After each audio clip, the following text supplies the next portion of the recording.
옛날 어느 한적한 시골 마을에 과부가 한 명 살고 있었습니다. 그녀는 남편과 아이들을 전염병으로 잃은 후 제가하지 않고 홀로 외롭게 살고 있었습니다.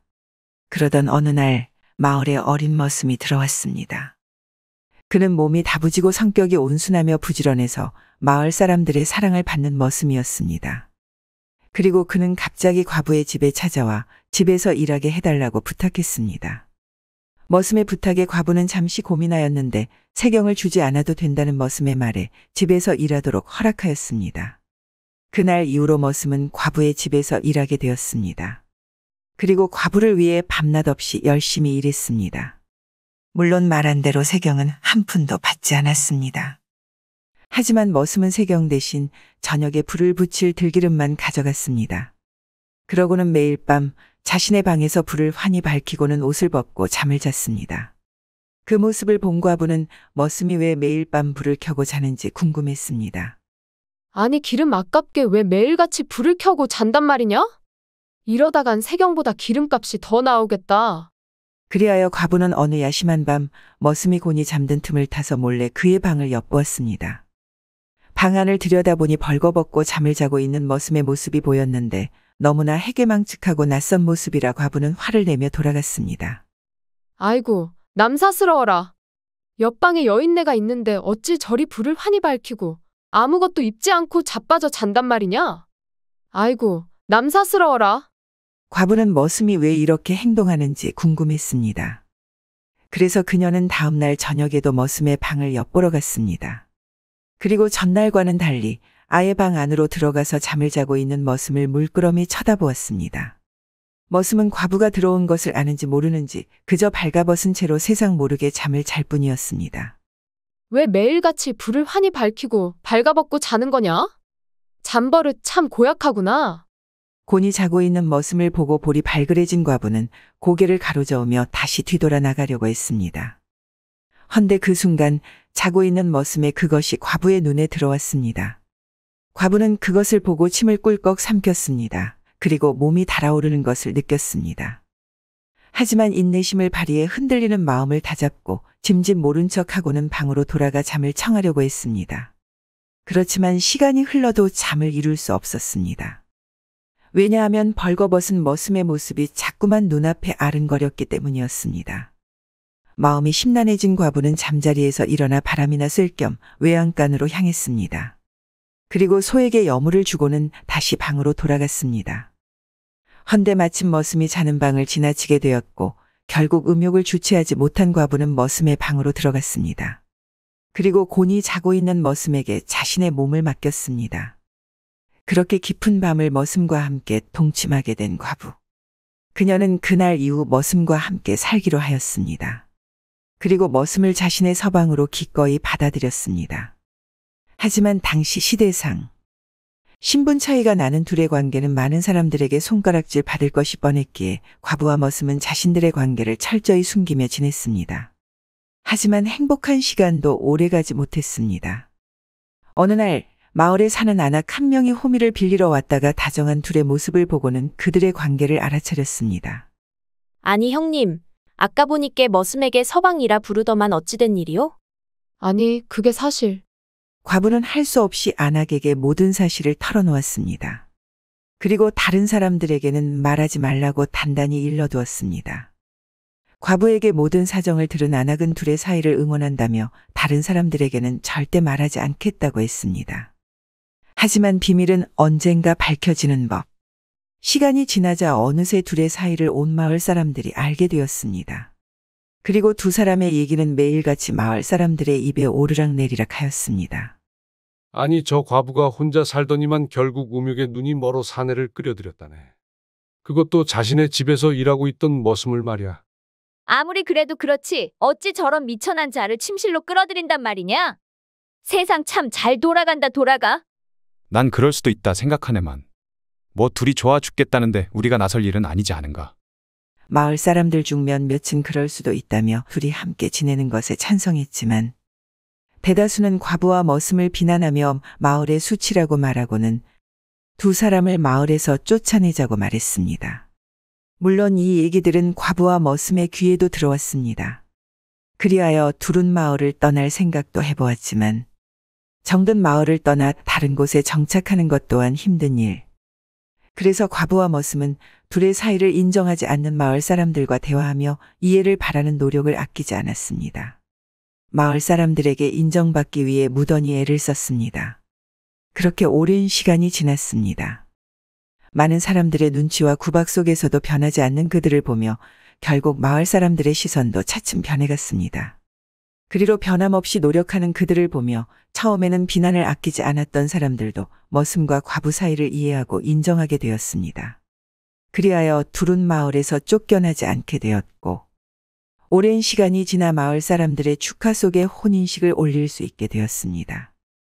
그리고 평생의 동반자로서 서로 오랫동안 아끼며 행복하게 살았다고 합니다. 예전 어느 마을에 나이 많은 노총각이 살았습니다. 그는 나이가 30이 넘어서도 결혼하지 못했는데 그의 집안이 너무나 가난하여 시집을 오겠다는 여인이 없었기 때문이었습니다. 하지만 이런 사실은 그도 알고 있었습니다. 그래서 찬밥 더운 밥 가리지 않고 아무 일이나 닥치는 대로 해서 돈을 모아 장가를 가려고 했습니다. 그렇지만 그리 열심히 일해도 모아둔 돈은 편찮은 아버지의 약값으로 다 나갔기에 결국 노총각은 결혼은 포기하고 아버지를 모시며 살기로 마음먹었습니다. 그러던 어느 날 총각은 마을 건너편에 돈 많은 과부가 혼자서 살고 있다는 이야기를 들었습니다. 그는 그 소문을 듣자마자 돈 많은 과부를 꼬셔 장가가기로 마음먹었습니다. 하지만 그런 아들의 생각을 알아차린 아버지는 그에게 따끔하게 훈계했습니다. 이놈아, 아무리 과부라고 해도 우리 같은 거렁뱅이에게 시집을 오려고 하겠느냐? 막말로 우리 집에 시집 오면 먹여 살려야 하는 식구가 둘이나 늘어나는 건데. 아서라, 괜히 마음만 다친다. 아버지의 말도 일리가 있었습니다. 아무리 과부라 해도 찢어지게 가난하게 사는 집에 제가 할 이유는 없었기 때문이었습니다. 그렇게 생각하니 총각은 괜시리 힘이 쭉 빠져 농사일도 돌보지 않고 하루 종일 방 안에서 누워만 있었습니다. 그렇게 며칠이 지나고 불현듯 좋은 생각이 난 듯 총각은 자리에서 일어나 아버지에게 말했습니다. 아버지, 이따 저와 같이 옆마을로 가시지요. 그리고 몽둥이를 하나 구해 저를 쫓아오면서 큰 소리를 내주십시오. 나이가 30 넘어서까지 장가도 못 간 모자란 놈이라고요. 지금은 아무것도 묻지 마시고 그렇게만 해주십시오. 부탁드립니다. 아버지는 자신에게 이상한 일을 시키는 아들이 못마땅했지만 필시 이유가 있겠지라는 생각에 아들 말에 따르기로 했습니다. 그렇게 둘은 옆마을로 갔습니다. 그리고 아버지는 몽둥이를 구해 아들을 쫓아가는 신용을 했고 아들은 아버지를 피해 도망가는 척했습니다. 불효도 이런 불효가 없다. 나이가 30이 넘어서까지 장가도 못 간 모자란 놈아. 어차피 후손도 남기지 못할 놈. 그냥 이 자리에서 나에게 맞아 죽어. 아버지가 그리 외치면서 몽둥이를 들고 큰 소리를 내며 쫓아오자 총각은 헐레벌떡 도망치며 과부의 집으로 뛰어들어갔습니다. 느닷없이 나타난 총각의 모습을 보고 과부는 놀라서 물었습니다. 니시길래 아녀자 혼자 사는 집에 이리 뛰어든단 말입니까? 노총각은 놀라 묻는 과부에게 말했습니다. 저희 아버지가 원래 저리 사납기로 동네에서 유명하신 분인데 오늘은 나이 30이 넘도록 장가도 못 가는 불효자식이라고 저에게 매를 드시려 하니 참. 그래서 무례인 걸 알면서도 잠시 아버지의 눈을 피해 이곳으로 숨어들었습니다. 사실 제가 장가 가기 싫어서 안 가는 것도 아니고 저도 장가 가고 싶은 마음은 굴뚝 같습니다. 그런데 대체 뭐가 문제지요? 부끄러운 말이지만 저는 장가를 어찌 가는지 혼례를 어떻게 치르는지 아무것도 모르는 무식쟁이입니다. 총각은 스스로 약간 모자란 사람인 척 대화를 이끌어 나갔습니다. 그리고 그것이 먹혔는지 과부는 그에게 웃음을 지으며 말했습니다. 그런 연유가 있었군요. 그럼 이렇게 하기로 하죠. 제가 오늘 저녁에 혼례 치르는 법을 가르쳐 드리겠습니다. 그리고 그것을 잘만 배우신다면 앞으로 좋은 배필을 만나 혼인하게 될 것입니다. 그렇게만 해주신다면 이 은혜 평생 잊지 않겠습니다. 시간이 흘러 이윽고 저녁이 되자 과부는 죽은 남편의 옷과 갓을 총각에게 입혔습니다. 그리고 앞에 물 한 그릇을 가져다 놓고 혼례식을 거행했습니다. 간단한 예식이 끝난 뒤 과부는 말했습니다. 지금까지 저와 한 것들을 잘 기억하고 계신가요? 이것이 바로 혼례식 예법으로 기억했다가 장가 가실 때 꼭 써먹으시길 바랍니다. 고맙습니다. 예식이 일이 간단한 것이면 진작 장가 갈 수 있었을 텐데. 그런데 한 가지 더 여쭙겠습니다. 대체 첫날 밤은 어찌 보내는 것입니까? 예식이 끝나고 첫날 밤은 어떻게 지내야 하는지 묻는 총각에게 과부는 얼굴을 붉히며 말했습니다. 그것은 말로 설명하기 참 난감하군요. 하지만 어차피 일이 된 거. 좋습니다. 백문이 불여일견이라고 제가 마지막으로 첫날 밤을 치르는 법을 알려드리겠습니다. 저를 따라 방 안으로 드시지요. 과부는 말을 마치자마자 총각을 데리고 안방으로 들어갔습니다. 그리고 총각의 옷을 벗긴 뒤 자신도 옷을 벗고 총각의 몸 위로 올라갔습니다. 그렇게 둘은 한 몸이 되었습니다. 다음 날 아침 과부는 총각에게 장가드는 법을 다 가르쳐 줬다면서 이제 그만 집으로 돌아가라고 했습니다. 그러자 총각은 눈을 동그랗게 뜨며 이해할 수 없다는 표정을 지었습니다. 그러고는 과부에게 말했습니다. 아니 이제 우리는 부부가 된 사이인데 어디로 가란 말이오? 어제는 당신이 장가가는 법을 몰라서 가르쳐 준 것인데 어찌 부부가 됐다고 하십니까? 물 떠놓고 혼례를 하고 첫날 밤까지 치렀는데 어찌 그게 거짓이란 말이오? 그리고 어제 천지신명님께 둘이서 잘 살겠다고 약조하지 않았소. 그것도 거짓이란 말이오. 총각의 말에 과부는 피식 웃었습니다. 그리고 할 수 없다는 듯 웃음을 짓고 말했습니다. 알겠습니다. 비록 거짓이긴 하나 말 그대로 천지신명님께 함께 행복하게 살겠다고 약조한 이상 이제부터 당신은 제 서방님이십니다. 그리고 저는 안 사람으로서 당신을 위해 내조하면서 살겠습니다. 그날부터 둘은 같이 살게 되었습니다. 그리고 며칠 후 다 쓰러져가는 초가집에서 아버지를 모시고 와 셋이서 행복하게 살았습니다. 옛날에 전국 각지로 소금을 팔러 돌아다니던 소금 장수가 있었습니다. 그는 얼굴이 꽤나 잘나서 가는 곳마다 많은 여자들의 관심을 한 몸에 받고는 했습니다. 하지만 이런 사실을 아는지 모르는지 청년은 소금 파는 일에만 몰두할 뿐 여러 여성들의 애정 어린 눈빛은 짐짓 모른 척했습니다. 그래서 마을 처녀들 사이에서는 소금 장수가 고자라는 소문이 돌기도 했습니다. 그런 어느 날 100가구가 넘는 나름 큰 고을에서 소금을 팔기로 한 청년. 그는 시장터 한가운데 자리를 잡고는 지나가는 사람들에게 호객 행위를 하며 소금을 팔고 있었습니다. 자, 여러분들은 소금이 얼마나 특별한 물건인지 알고 있나요? 소금은 요리에 쓰이는 필수 재료이면서도 동시에 악기를 물리쳐주는 용왕님의 선물입니다. 시어머니에게 잘 보이려면 소금 2꼬집을 넣은 된장찌개를, 장례식에 다녀와서 들러붙은 잡기가 걱정된다면 소금 한 움큼을, 자, 이리 와서 질 좋은 소금을 한번 구경해보세요. 오늘 아니면 몇 달 뒤에나 올지 모릅니다. 어서 와서 구경해보세요. 청년이 외치자 많은 사람들이 소금을 보러 왔는데 그 중에서 비단결처럼 고와 보이는 검은색 머리에 단아하게 한복을 입은 여인이 청년의 눈에 들어왔습니다. 그 순간 청년의 가슴에는 한 번도 느껴보지 못한 사랑이란 감정이 싹을 틔웠습니다. 가슴이 두근두근하고 식은 땀이 나고 태어나서 처음 느껴보는 감정인데 저 여인과 함께 길을 거닐고 싶다. 소금을 사고 나서 뒤돌아가는 처녀의 뒷모습을 보며 청년은 생각했습니다. 그러더니 소금 장사는 접어두고 멀어져가는 처녀를 무작정 따라가기로 했습니다. 한참을 뒤따라가 보니 처녀가 큰 기와집 문으로 들어가는 것이 보였습니다. 어찌 그리 곱나 했더니 역시나 부잣집 따님이었구나. 나하고 신분 차이가 너무 많이 나는걸. 청년은 순간 자신의 허름한 옷차림을 보고는 제정신이 들었는지 허탈한 마음으로 발길을 돌렸습니다. 그도 그럴 것이 조선시대는 엄격한 신분제 사회였고 평민과 양반이 결혼한다는 것은 있을 수 없는 일이었기 때문입니다. 그래서 처녀에 대한 마음을 접기로 한 청년이었지만 매일같이 찾아오는 그녀에 대한 그리움은 점점 커져만 갔고 급기야 무슨 일이 있어도 그녀와 꼭 결혼하고야 말겠다는 강한 집념에 사로잡혔습니다. 그리하여 청년은 처녀의 집 앞에 터를 잡고 소금을 팔기로 했습니다. 물론 시장에서 소금을 팔 때와는 다르게 장사는 시원찮았지만 처녀를 다시 한번 만나보고 싶어 하던 청년에겐 그런 것쯤은 문제가 되지 않았습니다. 며칠이 지나고 마침 마시를 나가려고 집 앞을 나서는 처녀를 본 청년. 그는 처녀에게 다가가 첫눈에 반했으니 한 번만 만나달라고 말했습니다. 처녀는 처음에는 곤란한 표정을 지었지만 거듭되는 청년의 구애에 알겠다고 답했습니다. 알겠어요. 그럼 한번 만나보도록 하죠.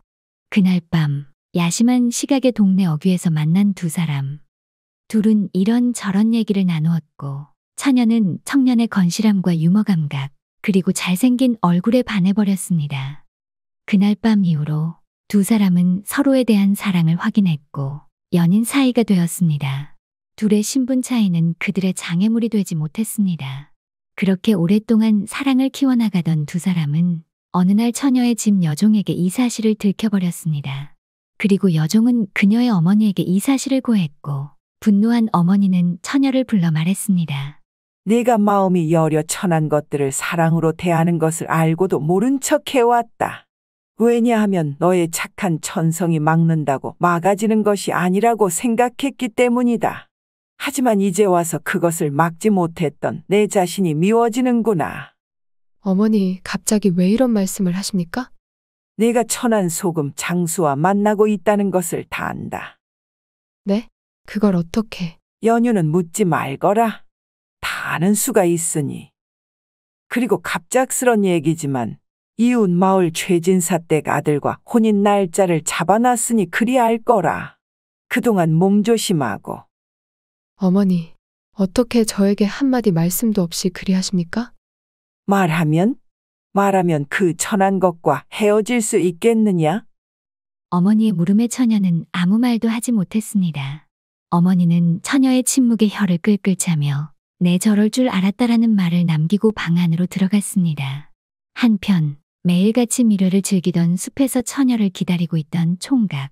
그런데 시간이 지나도 처녀는 나타나지 않았고 괜시리 걱정되는 마음에 처녀의 집으로 찾아가려던 때 갑자기 머슴이 나타나 총각에게 서신 하나를 건네주고는 사라졌습니다. 서신에는 그녀가 옆마을 최진사댁 아들과 혼인한다는 말과 함께 다시는 자신을 찾아오지 말라는 말만 적혀 있을 뿐이었습니다. 청년은 큰 슬픔에 빠졌습니다.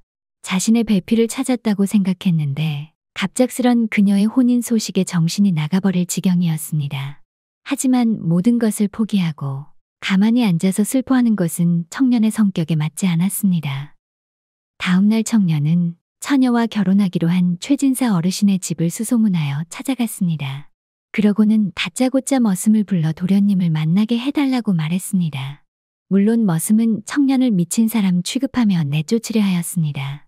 헌데 마침 밖이 소란스럽자 무슨 일인지 알아보러 나온 도련님이 그 장면을 보고는 청년을 안으로 들이라 말했습니다. 머슴은 그의 말에 청년을 안으로 들였고 청년은 도련님을 만나자마자 지금까지 처녀와 있었던 일들, 그녀를 만나기 위해 했던 노력, 또 그녀가 자신에게 얼마나 중요한 사람인지 말했습니다. 청년의 말을 가만히 듣고 있던 도련님은 심각한 표정을 하고는 입을 열었습니다. 내 무슨 말인지 알겠네. 그리고 자네의 그런 노력에 감동한 것도 사실이고 말야. 하지만 집안 어르신들께서 약조한 것을 내가 어찌할 수는 없지 않은가. 대신 나에게 생각이 있으니 나를 믿고 내가 하자는 대로 따라와 주게. 그럴 수 있겠는가? 물론입죠, 도련님. 어떤 일을 하시려는 건지 짐작도 못하겠지만 그리 말하시니 도련님을 믿고 시키는 일은 다 하겠습니다. 어느덧 시간은 흘러 처녀의 혼인날이 되었습니다. 처녀는 가마를 타고 나타났는데 밤새 많이 울었는지 눈이 퉁퉁 부어 있었습니다. 다 너의 행복을 위해서 이 어미가 벌인 짓이니 너무 원망하지 말거라. 풀이 죽은 자신의 딸이 마음에 걸렸는지 어머니는 위로의 말을 건넸습니다. 그리고 잠시 후 신랑이 나타났습니다. 하지만 놀랍게도 신랑은 곧불에 걸렸다는 이유로 하얀 천으로 얼굴을 가리며 나타났는데 처녀는 한눈에 보자마자 그가 자신이 사랑한 청년인 것을 알아차렸습니다.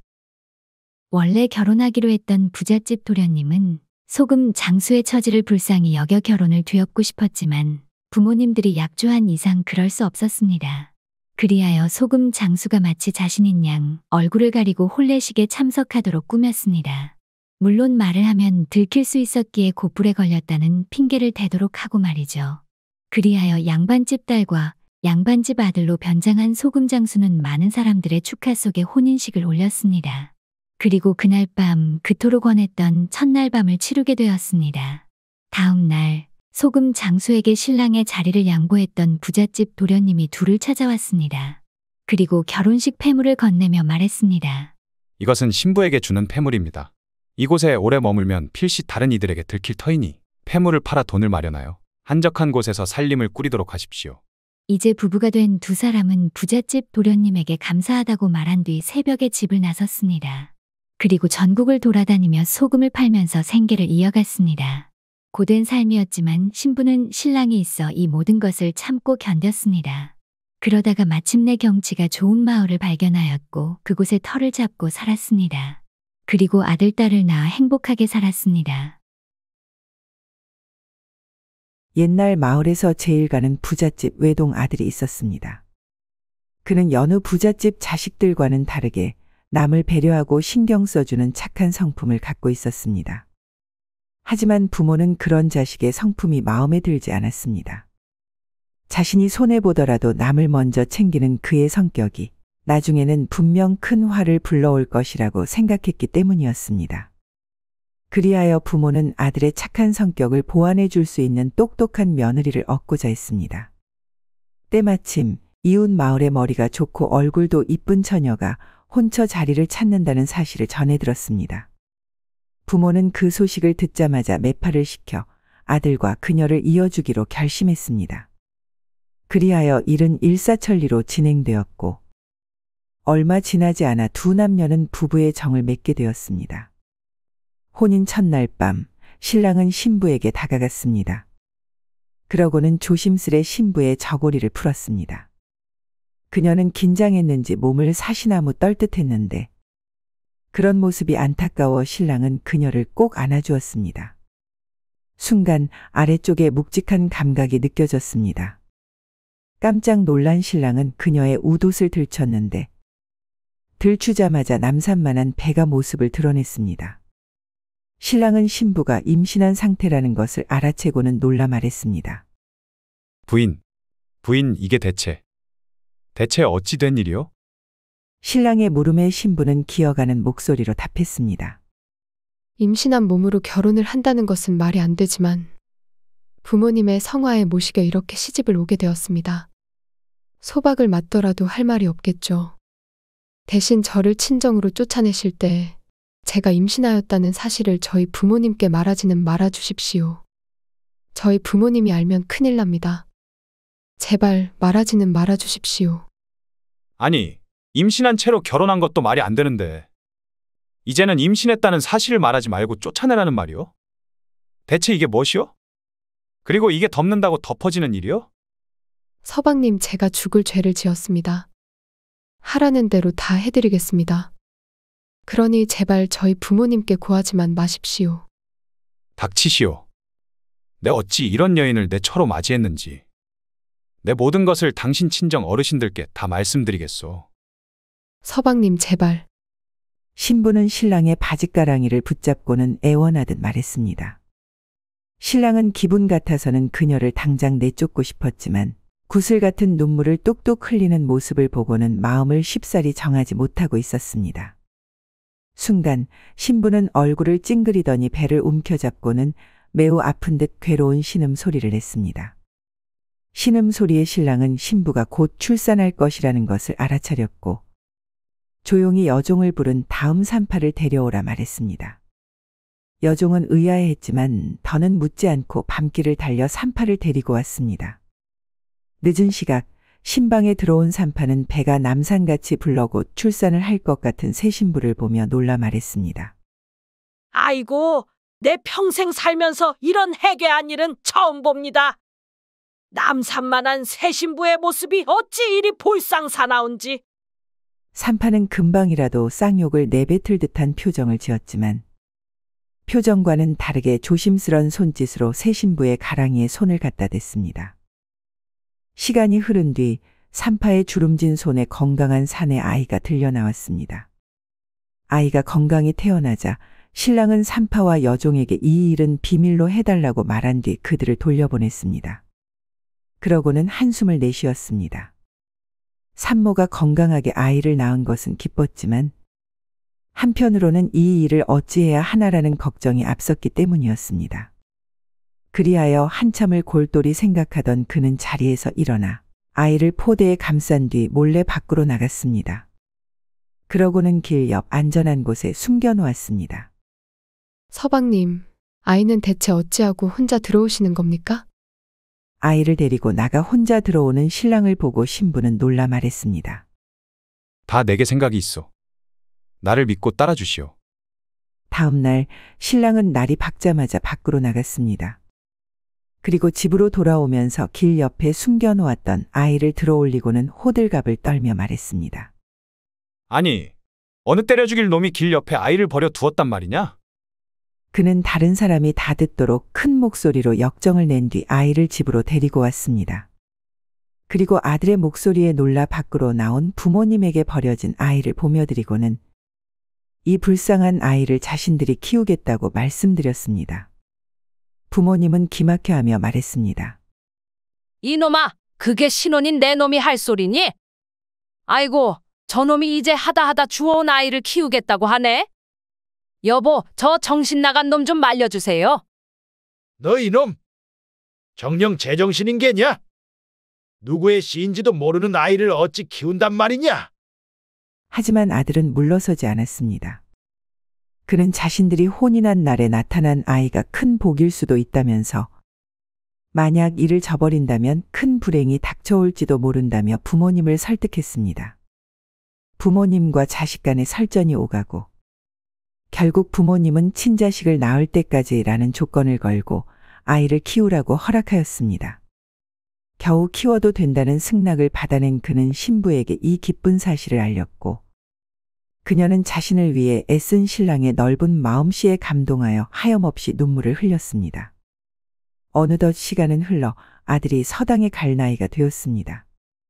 그동안 부부는 슬하에 자식을 두지 않았는데 친자식을 낳을 때까지라는 조건이 걸려 있었기에 일부러 자식을 갖지 않았던 것이었습니다.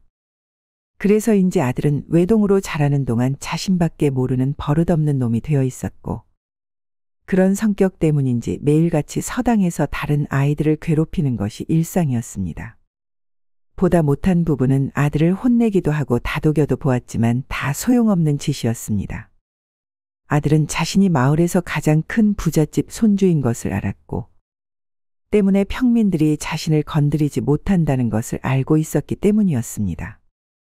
그런 어느 날 기어코 일이 터지고 말았습니다. 어제 우리 아버지한테 다 전해들었어. 내가 주워온 자식이라는 것을 말이야. 내가 대감 어르신 손주라서 그동안 건드리지 못했는데 이제는 그러지 않아도 돼. 그게 참말이요? 어쩐지 아무리 좋은 옷을 입혀놔도 귀티가 나지 않더라니. 아이들은 그동안의 울분을 토해내듯 아들에게 막말을 퍼부었습니다. 그는 아이들의 말에 분을 이기지 못하고 주먹을 휘둘렀는데 아이들은 양자로 밝혀진 아들을 둘러싸고는 마구 때렸습니다. 그는 예전 자신에게 아무 말도 하지 못하고 괴롭힘을 당했던 평민 아이들에게 맞았다는 사실이 너무 부끄럽고 분했습니다.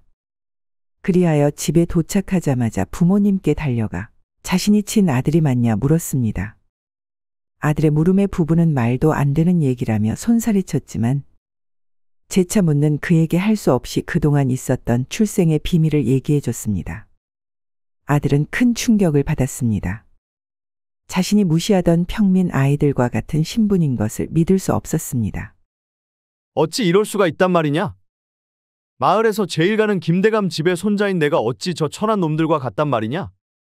이럴 수는 없다. 말도 안 된다. 아들은 자신이 그토록 무시하던 평민들 같은 신부님을 알게 되었고 내일이면 마을의 모든 사람이 알게 될 것이라는 두려움에 사로잡혔습니다. 그리하여 그날 밤 아들은 자신의 정체를 아는 이가 없는 먼 곳으로 떠나기로 결심했습니다. 그러고는 집에 모셔둔 폐물과 땅 문서를 몰래 가지고 집을 떠났습니다. 폐물과 땅 문서를 전당포에 팔아버린 아들은 전국 방방곡곡을 유랑하듯 돌아다녔습니다. 그리고 돈이 떨어지자 거린을 따라다니며 밥을 얻어먹고 사당패에서 자비를 하며 이슬을 피해 잠을 청했습니다. 하지만 그리 힘들게 지낼수록 편안한 잠자리와 따뜻한 쌀밥 한 그릇에 대한 그리움은 더욱 더 커져갔습니다. 몇 년이 흐르고 더 이상 이렇게 지낼 수는 없다고 생각한 아들은 다시 집으로 돌아갔습니다. 그는 문 앞에서 머슴을 불러 자신이 다시 돌아왔다고 말했습니다. 하지만 문을 열어 아들의 얼굴을 확인한 머슴은 그의 행색을 보고는 얼굴을 찌푸리며 말했습니다. 난 또 누구라고? 몇 년 만에 어디서 굴러먹다 왔는지. 더러운 몰골을 하고선 어딜 들어오려 하느냐? 썩 꺼지거라. 내 놈은 더 이상 이 집의 도련님이 아니다. 아니 이놈이 어디서 더러운 주둥이를 그리 놀리느냐? 몇 년 만에 받기로써니 벌써 나를 잊었느냐? 더러워? 더러운 건 내 어미니라. 주인 어른이 다 말씀하셨다. 내 어미가 임신한 채로 시집와서 나왔는데 차마 마음에 걸려 내쫓지도 못하고 자신의 아들처럼 키웠다고 말이다. 그런데도 내 놈은 은혜를 모르고 집안에 패물을 들고 도망쳤지 않느냐? 이 배은망덕한 놈아. 아들은 자신을 떠받들던 머슴이 눈을 부라리며 큰 소리를 내자 아무 말도 하지 못했습니다. 그 모습을 본 머슴은 더욱 언성을 높이며 말했습니다. 내 녀석이 떠나던 날 주인 어른은 무척이나 상심한 나머지 완전히 변해버리셨다. 착하고 어질던 성품은 어디 가고 완전 표독하게 변하셨지. 그리고 내 어미를 쫓아내고 새 장가를 드셨다. 그리고 지금은 아들, 딸을 낳고 행복하게 살고 계시지. 그러니 더 이상 이 집에 그 낯짝을 들이밀지 마라. 그리고 내 어미는 저 마을 박초가집에서 살고 있으니 그곳으로 가거라. 아들은 머슴에게 문전박대 당해 분했지만 어머니가 마을 박초가집에 있다는 말을 듣고 그곳으로 향했습니다. 이윽고 도착한 초가집은 다 쓰러져가는 폐가였고 아들은 안으로 들어가서 어머니에게 집 나간 아들이 다시 돌아왔다고 말했습니다. 어머니는 며칠은 굶은 듯 무척이나 초췌한 모습이었습니다. 아들은 그 모습을 보자마자 눈시울이 뜨거워졌습니다.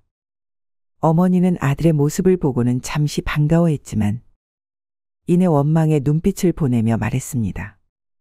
대체 무엇이 그리 싫었단 말이냐?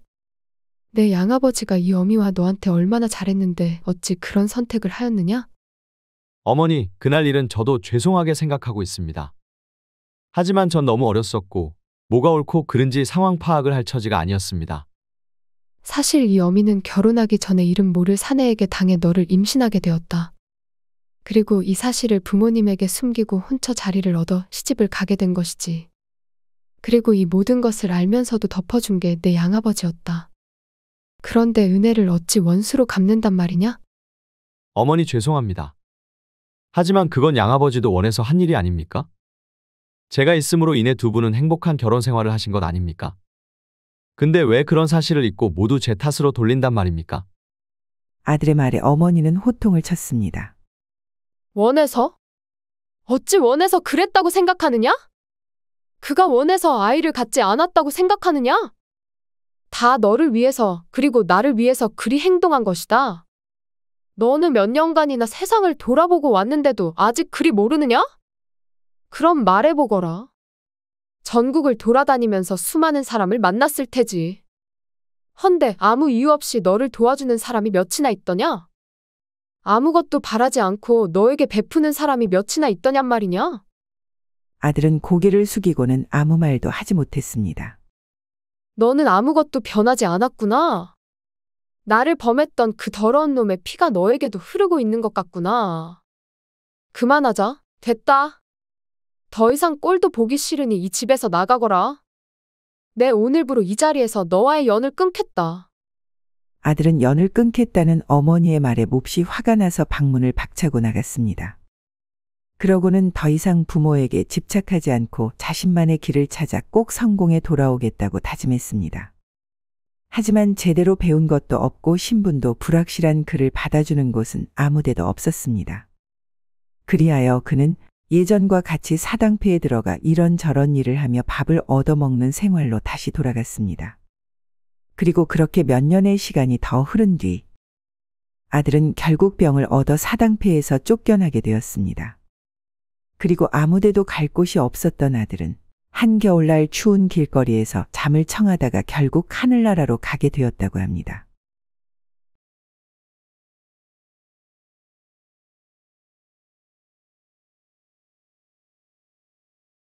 옛날 외모가 빼어난 과부가 살고 있었습니다. 그녀는 신혼 초 남편을 병으로 잃은 뒤 오랫동안 혼자 살고 있었는데 그래서인지 가끔씩 청승맞게 혼자 살고 있는 자신의 처지가 안타깝게 느껴졌습니다. 그리고 그런 날이면 어김없이 남편의 무덤에 찾아가 자신을 왜 혼자 두고 떠났냐며 울분을 토하며 울곤 했습니다. 그날도 과부는 외로움에 지쳐 남편의 무덤에 찾아가 목 놓아 슬피 울고 있었습니다. 마침 길을 가던 한 청년이 혼자 울고 있는 과부를 보았습니다. 과부가 슬피 우는 것을 본 청년은 안쓰러운 마음도 들었지만 한편으론 그녀의 빼어난 외모에 반해 어떻게든 그녀와 이야기를 나누고 싶었습니다. 그리하여 한참을 주저하던 청년은 갑자기 무슨 용기가 났는지 과부의 옆으로 다가가 털썩 주저앉았습니다. 그러고는 그녀를 따라 목 놓아 슬피 울기 시작했습니다. 과부는 갑자기 나타나 자신의 옆에서 서럽게 우는 청년을 보고는 깜짝 놀랐습니다. 무서운 마음도 들었습니다. 하지만 한편으로는 갑자기 나타나 울음을 터뜨리는 청년이 궁금하기도 했습니다. 그리하여 그녀는 우는 것을 멈추고는 청년에게 물었습니다.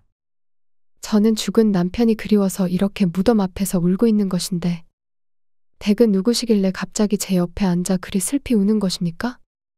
과부의 물음에 청년은 말했습니다. 사실 내 처가 죽은 지 얼마 되지 않았는데 마침 이곳을 지나가다 아주머니께서 서러워 슬피 우는 모습을 보니 저도 모르게 울음이 터져 나왔습니다. 그런가요? 처음에는 이상한 사람이라 생각했는데 알고 보니 저와 같은 아픔을 겪고 계시는 분이시군요. 과부는 청년의 처지가 자기와 같은 것을 알자 안타까운 마음이 들었습니다.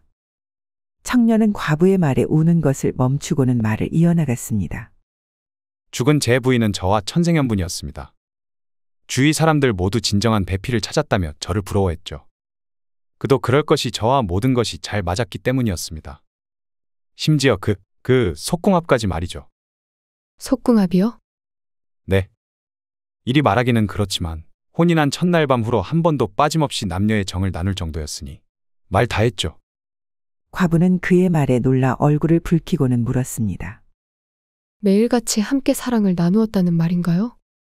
어떻게 그럴 수가 있죠? 제가 원체 체력이 좋아서 예전부터 저작거리의 변강쇠라고 불리던 놈이었습니다. 그리고 제 아내도 예전부터 옥녀라고 불리던 여성이라 매일같이 사랑을 나누는 것은 그리 어렵지 않은 일이었죠. 다만 그런 저를 제대로 받아줄 사람이 있어야 하는 법인데 이제는 저와 잘 맞던 아내도 하늘나라로 가고 이를 어찌해야 할지. 과부는 청년의 말에 침을 삼키고는 그를 천천히 위아래로 훑어보았습니다. 청년은 얼굴도 반반하고 체격도 좋아 힘 꽤나 쓸 것 같이 보였습니다. 그리하여 과부는 자리에서 일어나 청년의 손을 잡고 말했습니다. 당신이나 나나 같은 처지네요. 그렇기에 이렇게 서로 잃어버린 이들을 위해 곡을 하고 있는 것이지요. 하지만 구천에서는 곡소리조차 들리지 않을 터인데 이리 슬퍼해도 이룰 것이 없으니 대신 살아있는 저희 둘이 함께 잘 살아보는 것 또한 나쁘지 않을 것 같네요. 과부의 말에 청년의 얼굴에는 화색이 돌았습니다. 그리하여 과부의 손을 잡고 일어나 함께 집으로 돌아갔습니다. 그리고 밤새 남녀의 정을 나눈 뒤 그 날부터 함께 살기 시작했다고 합니다. 늦은 밤 길거리에 주막으로 한 선비가 들어갔습니다. 그는 짐을 풀고 국밥 한 그릇을 시켜 먹고 있었는데 먹는 내내 주인 안악에게 눈을 뗄 수가 없었습니다. 그녀의 외모가 빼어나서인지 자신도 모르게 자꾸 그녀에게 눈길을 보내고 있던 것이었죠. 하지만 주모는 선비가 싫지만은 않았는지 그때마다 웃음으로 화답하였습니다. 그러고는 선비가 밥을 다 먹고 나자 살며시 옆으로 다가와 이따 자정에 자신의 방으로 오라며 넌지시 선비를 유혹했습니다. 깊은 밤 선비는 주인 안악의 방으로 몰래 들어갔습니다. 그녀는 방 한구석에 이불을 펴놓고 선비를 기다리고 있었는데 선비가 들어오자마자 그의 손을 잡아 끌고는 이불 속으로 들어갔습니다. 한참 흥이 무르익을 찰나 그녀는 부끄럽다며 호롱불을 끄고는 자리끼를 가지러 간다며 일어났습니다. 그러고는 금세 돌아와 선비의 옆에 누웠습니다. 둘은 그렇게 뜨거운 밤을 보내게 되었고 몇 번이나 합을 맞춰서인지 다음날 아침이 되어도 도통 일어나지 못했습니다. 그러자 밖에서 해가 중천에 떴는데 어서 나오시오. 라는 소리가 들렸는데 그 목소리는 다름 아닌 주인 안악의 목소리였습니다. 잠깐, 지금 주모의 목소리가 밖에서 들리지 않았어? 아니 그럼 지금 내 옆에 누워있는 사람은 대체 누구지? 선비는 천천히 고개를 들어 옆에 누워있는 여인을 쳐다보았는데 그녀는 얼굴 한쪽이 일그러지고 두 눈이 멀어 차마 눈뜨고 쳐다볼 수 없는 외모의 젊은 아낙이었습니다. 아니 이게 대체 뭔 일이오? 깜짝 놀란 선비는 황급히 옷을 챙겨 입고는 밖으로 나갔습니다. 밖에는 어제 보았던 주인 아낙이 웃으며 그를 기다리고 있었는데 화가 머리끝까지 난 선비가 그녀를 향해 소리쳤습니다. 네. 내 년이 날 속였구나. 이런! 찢어 죽여도 시원찮을 년. 선비의 환한 목소리에 주인 아낙이 말했습니다. 그리 화내지 마십시오. 선비께서는 그저 병든 여인에게 남녀간의 일을 처음 알게 해주셨으니 앞으로 큰 복을 받을 것이다. 라며 좋게 생각하십시오. 그리고 인연이 되어 아이를 갖게 된다면 반드시 훌륭한 자식을 얻게 될 것입니다. 그러니 노여움을 푸십시오. 사실 주인 아낙의 동생은 어려서부터 나병을 앓아 얼굴이 몹시 추하게 변했습니다. 그래서 나이가 먹도록 시집도 못 가고 남자도 모른 채 늙어가고 있었죠. 그러다 때마침 얼굴이 잘생기고 키가 훤칠한 선비가 자신을 유혹하자 그에 넘어가는 척하면서 동생을 대신 들여보낸 것이었습니다. 하지만 주인 아낙의 말에도 선비는 화가 풀리지 않았습니다. 그래서 그는 아침밥도 먹지 않고 곧바로 짐을 챙겨 주막을 떠나버렸습니다. 시간이 흘러 10여 년 뒤 선비가 일이 있어 다시 그 주막 앞을 지나가게 되었는데 그는 예전 일의 앙금이 남아있어서인지 그곳에 묵지 않고 옆집에 묵었습니다. 그러면서 선비는 일 때문에 이리저리 왔다 갔다 하며 주막을 힐끔힐끔 훔쳐보았는데 그곳에는 빼어나게 잘생긴 아이가 한 명 있었습니다. 아이는 주인 아낙을 도와 과객들에게 음식을 나르고 있었는데 하는 행동이나 말투가 예사 아이와는 다르게 귀티가 났습니다. 문득 선비는 아이의 정체가 궁금해졌습니다. 그리하여 집주인에게 넌지시 주막집 아이에 관해 물었죠. 그러자 집주인이 말했습니다. 저 아이는 주막집 주인 동생의 아들인데 성이 없는 것으로 합니다. 성씨가 없는 아이라고? 어찌 성이 없단 말이오? 그게 주막집 주인의 여동생이 몹쓸 병을 앓아서 얼굴이 그 요괴처럼 흉측하게 변했습죠. 그래서인지 가까이 하는 사람이 아무도 없었습니다. 물론 시집도 못 갔지요. 헌데 어떤 멀쩡하게 생긴 과객이 혹자는 맹인이라고도 하지만 어쨌든 한 과객이 글쎄 흉측하게 생긴 그 여동생과 하룻밤을 같이 보냈다지 뭡니까. 그러고는 그 후에 여동생이 임신을 했는데 한방에 임신이라니 그놈 참 대단한 놈이었나 봅니다. 하여간 임신을 했는데 안타깝게도 아이를 낳자마자 그만 세상을 떠나고 말았죠. 그 후로 아이는 쭉 저 상태로 주막집 일을 도우며 살고 있었죠. 참 안타까운 일입니다. 선비는 그 이야기를 듣자마자 그 아이가 자신의 아이임을 확신했습니다. 그래서 그는 곧바로 옆 주막집으로 가서 주인 아낙을 만났습니다. 그녀는 10년이 지났음에도 아직도 선비를 똑똑히 기억하고 있었기에 그를 반갑게 맞아주었죠. 그러고는 아이를 불러 말했습니다. 인사드려라. 너의 친아버지시니라. 아이는 당황해하며 눈을 동그랗게 뜨곤 어쩔 줄 몰라 했습니다. 자신을 낯설어하며 우물쭈물하는 아이를 선비는 꼭 안아주었습니다. 그러고는 주인 아낙에게 말했습니다. 이 아이가 그날 밤의 일로 인해 태어난 내 자식이 맞소? 정말로 내 친아들이 맞냔 말이오? 네, 선비님. 그날 밤의 일로 인해 태어난 선비님의 친아들입니다. 선비는 한동안 아이를 꼭 끌어안았고 이내 정신을 차리고는 주인 아낙에게 물었습니다. 친어머니는 죽었다고 들었는데 대체 어찌 된 일이오? 주인 아낙은 눈시울을 붉히며 말했습니다. 사실 그녀는 수년간 앓고 있던 지병으로 인해 몸이 몹시 허약해진 상태였습니다. 그래서 산파가 아이를 낳지 말자고 낳으면 어미의 목숨이 위험하다 말렸는데 동생은 절대 아이를 포기할 수 없다고 말했습니다. 그리고 아이를 품에 안아보지도 못하고 세상을 떠났죠. 그 말에 선비는 슬픈 표정을 지었습니다. 그러고는 아들을 보고 무엇인가 결심한 듯 주인 안악에게 말했습니다. 내 비록 형편은 넉넉치 않으나 사내 아이 하나를 키울 정도의 재력은 되어. 그러니 이 아이가 내 친자식인 것을 안 이상 가족 하나 없는 이곳에서 지내게 놔둘 수 없소. 그러니 아이는 내가 데려가도록 하겠소. 그대도 이해할 것이라 믿소. 주인 안악은 그것이 도리에 맞는 일이라며 순순히 자신의 조카를 선비에게 맡겼습니다. 선비는 그 길로 아들을 데리고 자신의 집으로 갔습니다. 그리고 그에게 학문을 직접 가르쳤는데 아들은 아버지를 닮아서인지 하나를 가르치면 열을 아는 똑똑한 아이였고 신동 소리를 들을 정도로 마을에서 가장 똑똑한 아이로 자라났습니다. 그리고 시간이 흘러 과거 시험을 본 아들은 당당히 장원급제하여 집으로 돌아왔고 벼슬을 얻어 아버지를 모시고 함께 살았습니다. 그리하여 선비는 자신이 뜻하지 않게 낳은 아이로 인해 남은 평생을 아들과 며느리의 보살핌을 받으며 편안히 살았다고 합니다. 옛날 마을에 한 선비가 살았는데 말투가 우아하고 기품이 있으며 행실 또한 매우 고상하였습니다.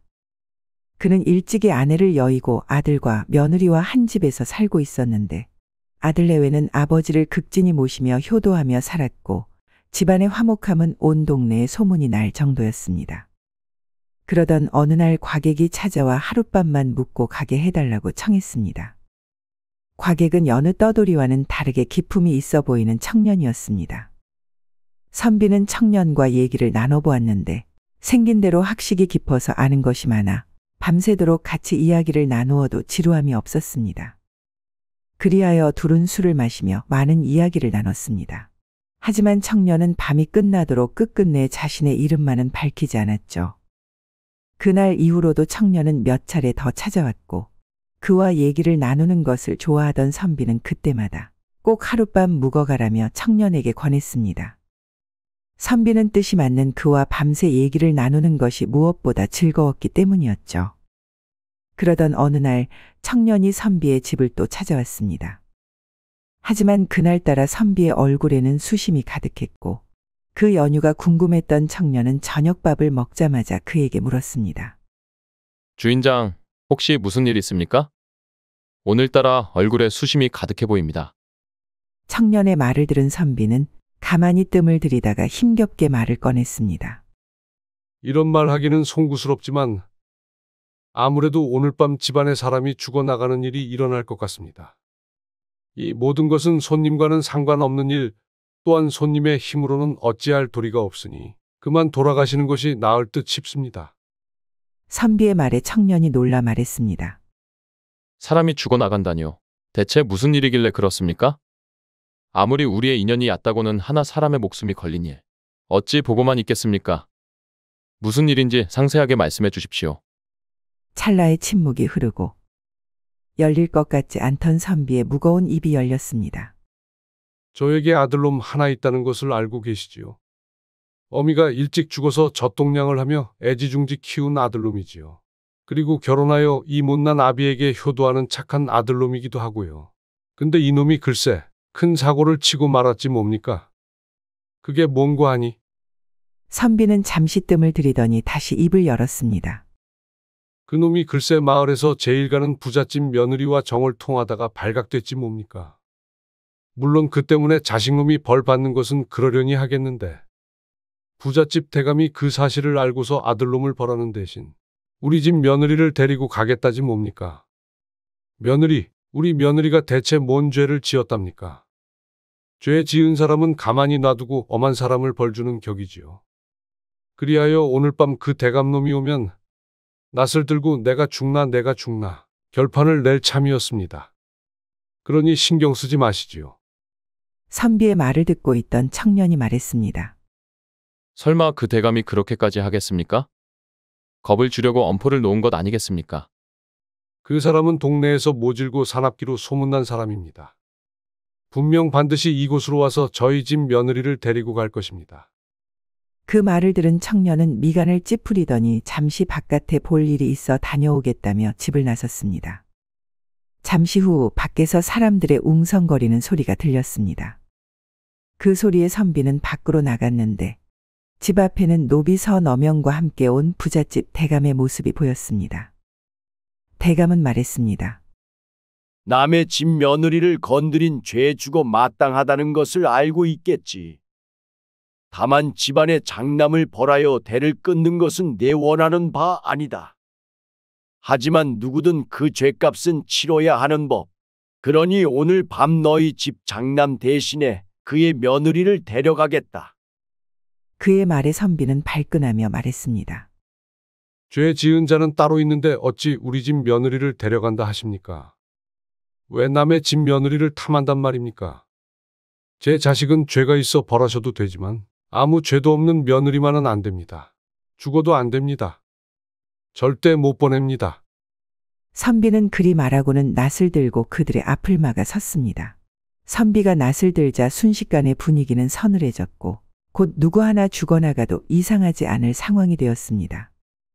사실 선비의 며느리는 마을에서 제일 가는 미모를 가진 여인이어서 많은 남정네들이 그녀에게 연정을 품고 있었습니다.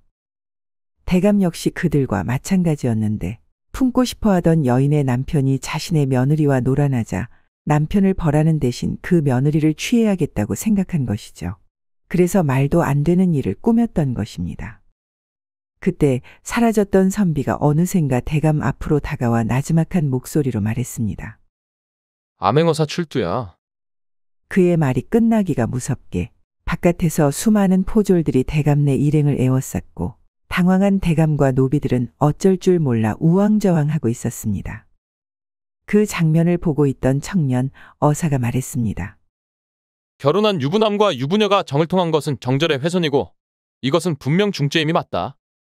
그러므로 장을 쳐서 그 죄를 다스리는 게 맞다. 하지만 죄 지은 이들은 놔두고 아무 상관없는 여인을 데려간다는 것이 말이 되는 것이냐? 나라에는 법도가 있고 그것을 지켜야 하는 게 옳은 일인데 너는 어찌 그리 아나무인으로 맘대로 행동하려 하느냐? 왜 아무 죄도 없는 남의 여인을 탐하려 하느냐 말이다. 아니 나으리 그게 아니고. 닥치거라. 내 너를 당장 의금부로 데려가 그 죄를 물을 것이니 그리 알고 있거라. 여봐라. 내 이곳에 일을 마무리 짓고 갈 테니 너희는 이 죄인을 데리고 먼저 의금부로 가 있거라. 네, 나으리. 포졸들은 어사의 말에 대감을 데리고 떠났습니다. 어사는 가까이서 이 모든 상황을 멍하니 바라보고만 있었던 선비에게 말했습니다. 미리 말씀을 못 드려 죄송합니다.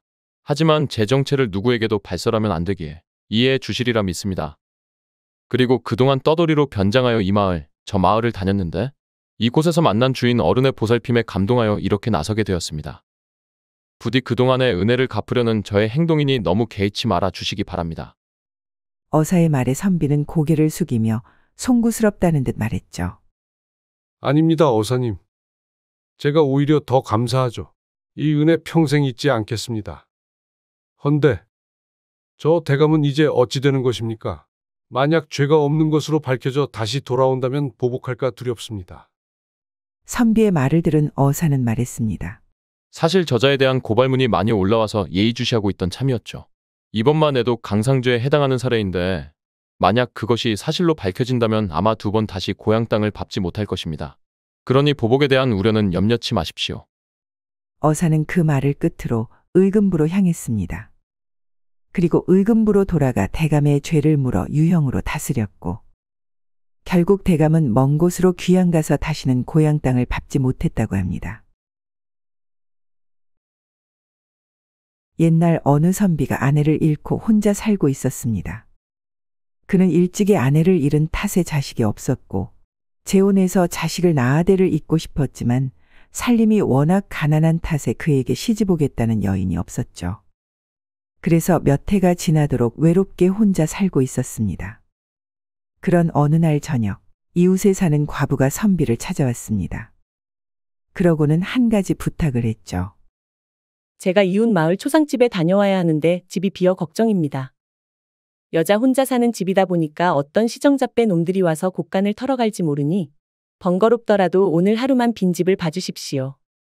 그리고 아궁이에 불을 지펴놨고 방 안에는 따뜻한 소미불도 있으니 추위는 면할 수 있을 겁니다. 선비는 그 말을 듣고 알았다고 답한 뒤 과부집으로 갔습니다. 하지만 과부가 말한 것과는 달리 방바닥은 미지근했고 한겨울 매서운 바람이 문틈 사이로 들어오자 선비는 추위를 참기 힘들었습니다. 그래서 이불을 머리끝까지 덮고 추위에 떨다가 어느샌가 잠이 들었죠. 깊은 밤 곤히 자고 있던 선비의 방 안으로 한 무리의 사내들이 들이닥쳤습니다. 그러고는 선비의 입에 재갈을 물리고 이불에 둘둘 말아 둘러엎었습니다. 그제야 선비는 알아차렸습니다. 아, 이게 말로만 듣던 보쌈이구나. 그들은 방 안이 깜깜해서 선비를 과부로 착각하고는 이불에 돌돌 말아 납치한 것이었습니다. 선비는 자신이 과부가 아니라고 말하고 싶었지만 입에 물린 재갈 때문에 말을 하지 못했습니다. 그래서 죽으림을 다해 발버둥 쳐보았지만 워낙 힘이 센 사내들인지라 아무 효과도 없었죠. 그렇게 한참 동안 사내들에게 들러 엎혀 으리으리한 기와집으로 들어가게 된 선비. 그 집은 마을에서 손꼽히는 부잣집이었는데 알고 보니 이 집의 주인이 마을의 사내들을 시켜 과부로 착각한 선비를 납치한 것이었습니다. 그들은 선비를 깨끗한 방에 놓아두었고 값을 치르러 온 부잣집 주인에게 한 사내가 말했습니다. 아이고 형님, 어쩌자고 저리 힘이 센 과부에게 반하셨습니까? 힘만 센 게 아니라 성격도 아주 지랄 같더라고요. 오는 내내 몸을 꿈틀꿈틀하느라 아주 욕받습니다. 그니까 혹시나 해서 하는 말인데 저 과부를 오늘 하루만큼은 가만히 놔두시는 게 좋을 것 같습니다. 저녀는 분명 일을 치르려고 하면 혀를 깨물고 자결할 것입니다. 그러니 너무 서두르지 말고 천천히 구슬리는 편이 좋을 것 같습니다. 사내의 말을 들은 집주인은 한참을 생각했습니다. 그러더니 노비를 시켜 여동생을 불러오고는 말했죠. 이 오라비도 언제까지 이리 혼자 살 수는 없잖느냐. 그래서 마을에서 제일 가는 미모의 과부를 보쌈해 왔는데 아주 성격이 불같아서 어찌할 바를 모르겠다. 그러니 내가 오늘 하루만 저 여인과 같이 자면서 살살 구슬려 보거라. 이 오라비를 칭찬하면서 함께 살자고 꼬셔보라는 말이다. 알겠습니다, 오라버니. 사실 집주인의 여동생 또한 일찍 남편을 잃고 수절하고 있었습니다. 그래서 예전부터 홀로 지낸 오라버니의 외로움을 누구보다 잘 알고 있었죠. 그리하여 여동생은 방 안으로 들어간 뒤 옷을 벗고는 방 안에 불을 껐습니다. 그리고 말려있던 이불을 피고 선비의 옆에 누워 말했습니다. 저희 오라버니는 일찍이 올케 언니를 잃고 홀로 외롭게 살았습니다. 자식은 하나 있는데 작년에 장가를 보냈고요. 그래서 그런지 얼마 전부터 자꾸 외롭다는 말을 입에 달고 살더니만 결국 이 사단이 낫지 뭡니까? 여인은 계속 말을 이어나갔습니다. 그리고 이런 외로운 마음을 과부인 언니도 잘 알 거로 생각합니다. 그래서 하는 말인데 이왕 일이 이렇게 된 거 저희 오라비와 새살림을 꾸리는 것이 어떠하신지요? 비록 나이는 많지만 가진 것이 많아서 평생을 편안하게 사실 수 있습니다. 그리고 우리끼리 하는 말이지만 만약 오라버니가 돌아가시기라도 한다면 이 모든 재산은 언니의 것이 된답니다. 어떠십니까? 제 말에 구미가 당기십니까? 선비는 여인의 목소리를 듣자마자 단번에 그녀가 누구인지 알아차렸습니다. 그녀는 바로 자신이 좋아하던 최진사 댁 둘째 딸이었죠. 사실 과부로 착각하여 잡혀온 선비는 같은 처지인 그녀를 일찌감치 마음에 두고 있었는데 부잣집 딸이었던 그녀를 넘본다는 게 언감생심이라 생각하여 이러지도 저러지도 못하고 애만 태우던 참이었습니다. 자신의 처지가 너무 공공하여 쉽사리 다가가지 못하고 있었던 것이죠. 한데 보쌈당에 온 집에 그토록 권했던 그녀가 자신의 옆에 누워있다니. 선비는 이것이 운명이라 생각했습니다. 그래서 그는 입에 물린 재갈을 풀고 누워있는 그녀의 손을 꼭 잡았습니다. 그러고는 그녀를 힘껏 껴안았습니다. 여인은 말했습니다. 언니, 왜 이러세요? 선비는 말했습니다. 나는 당신의 오라비가 사랑하는 과부가 아니오. 단지 그 옆집에 사는 이생이라오. 아. 여인은 그제야 선비가 누구인지 알아차렸습니다. 그래서 그를 뿌리치고 밖으로 나가고 싶었지만 오랜만에 느껴보는 남자의 넓은 가슴과 굵은 팔뚝에 그만 넋을 잃고 말았습니다. 그리하여 그녀의 생각과는 반대로 몸은 선비의 품속으로 더욱더 파고들 뿐이었습니다. 선비도 그런 그녀의 마음을 알았는지 그녀를 더욱 세게 껴안았고 곧 둘은 하나가 되었습니다. 둘이 사랑을 나눈 다음 날 선비는 일부러 오래도록 일어나지 않았습니다. 그러자 애가 탔는지 집주인이 문 밖에서 여동생을 불렀는데 여동생은 청년의 가슴팍에 안겨 볼멘 소리로 대답하였습니다. 오라버니, 어쩌자고 힘들게 사람을 둘러엎고 와서는 억지로 매부를 삼나요? 집주인은 무슨 소린가 하여 잠시 어리둥절하고 있었는데 선비가 방문을 열고 나와 말했습니다. 내가 매부를 구한다면 응당상의에서 혼례를 올릴 일이지. 어쩌자고 한밤중에 위협을 가하여 사대부에게 모욕을 주느냐? 내 당장 관청에 고하면 내가 살 수 있을 것 같으냐? 집주인은 그 말을 듣고 사람을 잘못 데리고 왔구나. 그리고 하필이면 사대부 집안의 선비를 데려와서 이 사달이 났구나. 라며 후회했습니다. 하지만 이미 엎질러진 물. 그는 땅에 엎드려 죽을 죄를 지었다고 한 번만 봐달라며 선비에게 애원했습니다. 오라버니가 엎드려 비는 것을 본 여동생은 말했습니다. 이제 한 가족이 됐는데 좀 봐주세요. 서방님. 마누라가 그리 청한다면 내 안 들어줄 이유가 없지 않은가. 대신 처남에게 부탁이 있는데 우리가 함께 살 수 있게 재산을 좀 나눠주지 않겠나? 말해 뭐하나요? 당연히 오라버니는 그리 하실 겁니다. 아끼는 여동생이 재혼하는데 빈손으로 보낼 리 없으니까요. 그리하여 선비는 집주인을 관아에 고발하지 않는 대신 그에게 얼마간의 재산을 나누어 받아 그의 여동생과 혼인하여 새 살림을 차렸습니다. 그리고 둘 사이에 떡두꺼비 같은 아들을 낳아 평생을 행복하게 살았다고 합니다.